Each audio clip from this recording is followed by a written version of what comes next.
मेरे प्यारे बच्चे, स्वागत है आप लोगों का हमारे प्यारे से चैनल बेसिक लर्न एकेडमी में। इस वीडियो लेक्चर में हम क्या पढ़ेंगे ये तो आपने थंबनेल में देख ही लिया होगा। हम इस वीडियो लेक्चर में जानेंगे कि कार्बन जो है वो हमेशा कोवेलेंट बॉन्ड ही फॉर्म करता है, आखिर क्यों। तो इसी टॉपिक पे हम आज इस वीडियो में बात करने वाले हैं। तो देर किस बात की, चलिए वीडियो के मजे लेते हैं। सबसे पहली बात, the atomic number of carbon is 6। Carbon का एटॉमिक नंबर कितना है? 6 है। कार्बन का atomic number 6। The atomic number of carbon is 6 which means that a neutral atom of carbon contain 6 electrons. मतलब कि कार्बन का न्यूट्रल एटम जो होगा वो 6 इलेक्ट्रॉन कंटेन करेगा। 6 एटॉमिक नंबर 6 का मतलब कितने इलेक्ट्रॉन्स?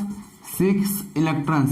यदि ये कार्बन एटम न्यूट्रल हो तब, यदि ये कार्बन एटम न्यूट्रल है तभी 6 इलेक्ट्रॉन्स होंगे। मैंने आपको पढ़ाया था ना, लाइव क्लासेस में भी मैंने आपको बताया था कि जैसे कि मान लीजिए सोडियम है।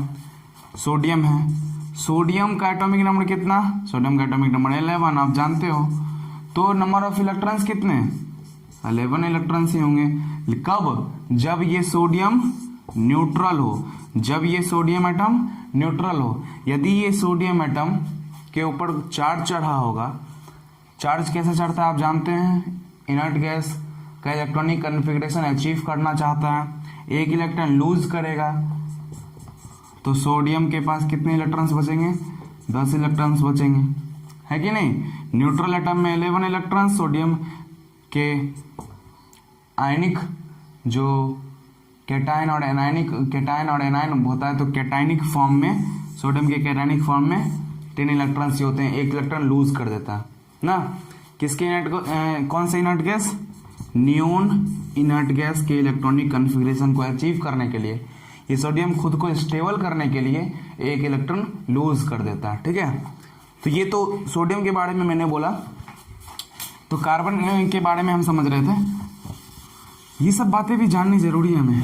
तो कार्बन का एटॉमिक नंबर 6 इलेक्ट्रॉन्स होंगे उसके न्यूट्रल एटम में। एकदम छोटी छोटी बातों पे ध्यान देंगे, अब देखिए, so the electronic configuration of carbon is 2 and 4।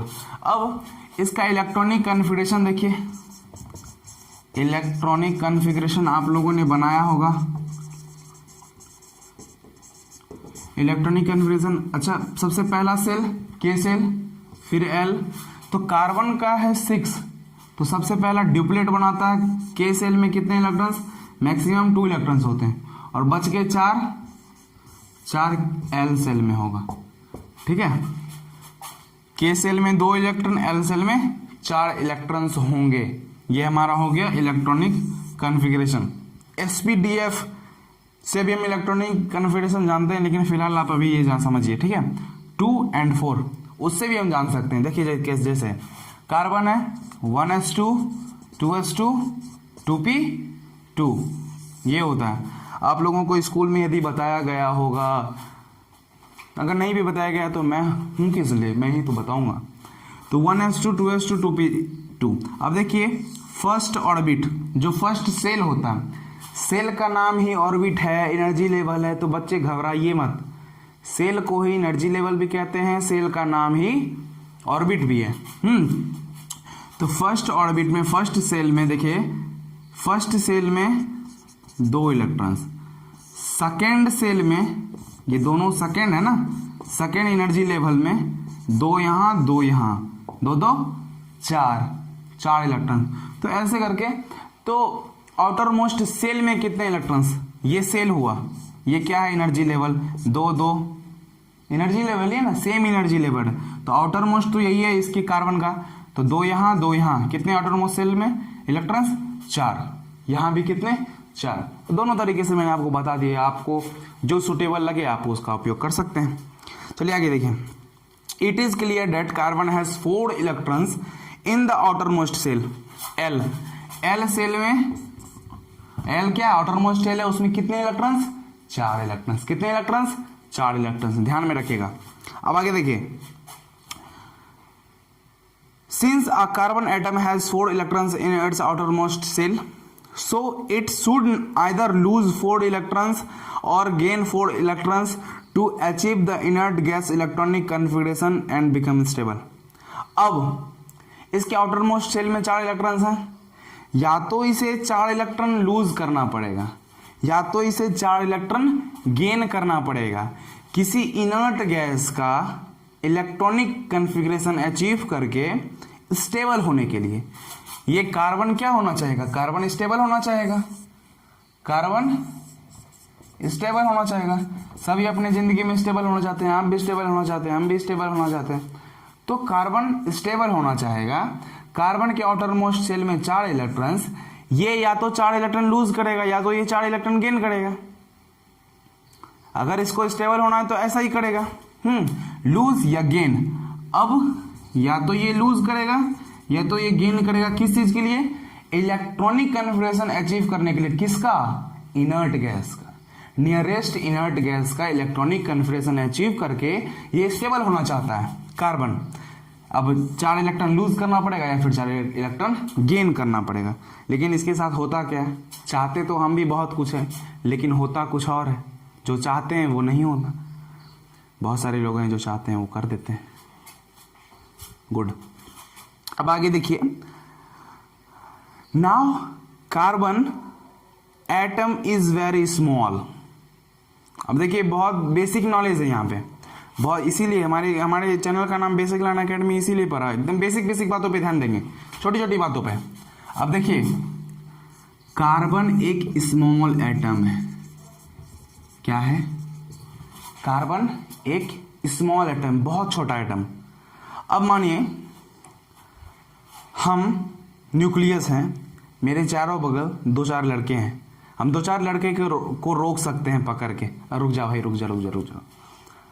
अगर वहीं पे 20 लड़के 50 लड़के हैं तो मैं कैसे रोकूंगा? कोई इधर चला जाएगा, कोई उधर चला जाएगा, नहीं रोक सकता ना। उसी प्रकार से कार्बन एक स्मॉल एटम है।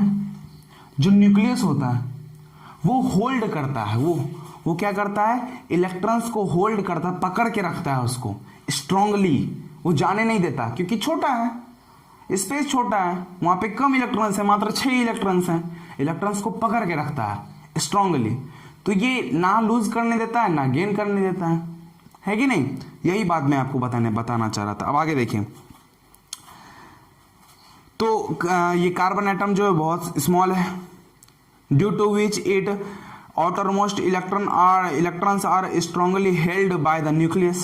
यही बात, न्यूक्लियस के द्वारा जो आउटरमोस्ट इलेक्ट्रॉन्स हैं वो हेल्ड किए हुए होते हैं, पकड़े हुए होते हैं बहुत मजबूती से। So it is not possible to remove 4 electrons from a carbon atom. ये पॉसिबल नहीं है कि कार्बन एटम से 4 इलेक्ट्रॉन जो हमारा आउटरमोस्ट शेल में वो बाहर चला जाए, किसी को दे दिया जाए, या फिर किसी से 4 इलेक्ट्रॉन ले लिया जाए। ये दोनों काम पॉसिबल नहीं है। ना 4 इलेक्ट्रॉन गेन किया जा सकता है, ना ही 4 इलेक्ट्रॉन लूज किया जा सकता है। ठीक है, ये भी नहीं हो सकता। तो इसका भी, it is also not possible to add as many as 4 electrons to a carbon atom. ये भी नहीं हो सकता। ठीक है, अब आगे देखिए, इसीलिए 4 इलेक्ट्रॉन लूज भी नहीं हो सकता, 4 इलेक्ट्रॉन गेन भी नहीं हो सकता। क्यों नहीं हो सकता? क्योंकि ये स्मॉल एटम है, होल्ड किए रहता है, जाने नहीं देता कहीं, है कि नहीं?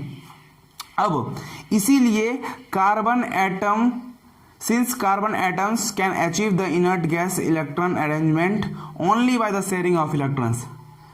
इसको तो अपना चाहिए 8 का 8 इलेक्ट्रॉन इसको चाहिए, ऑक्टेट पूरा करना चाहेगा।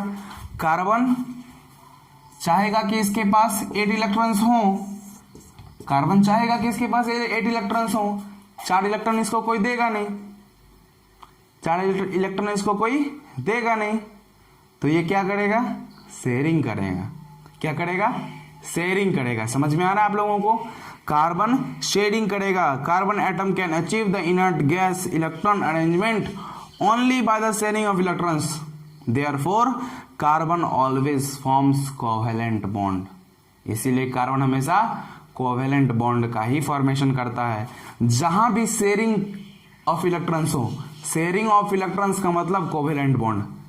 जो भी इलेक्ट्रॉन्स का शेयरिंग कर रहा है वहां पे कोवेलेंट बॉन्ड बनेगा ही बनेगा।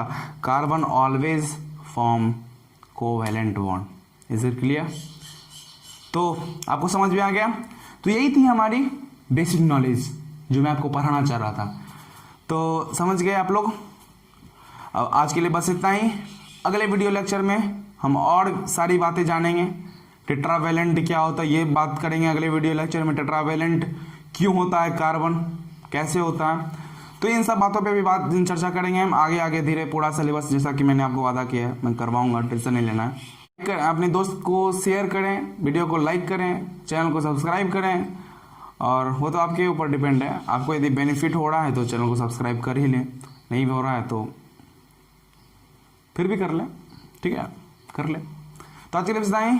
जय हिंद, बाय बाय।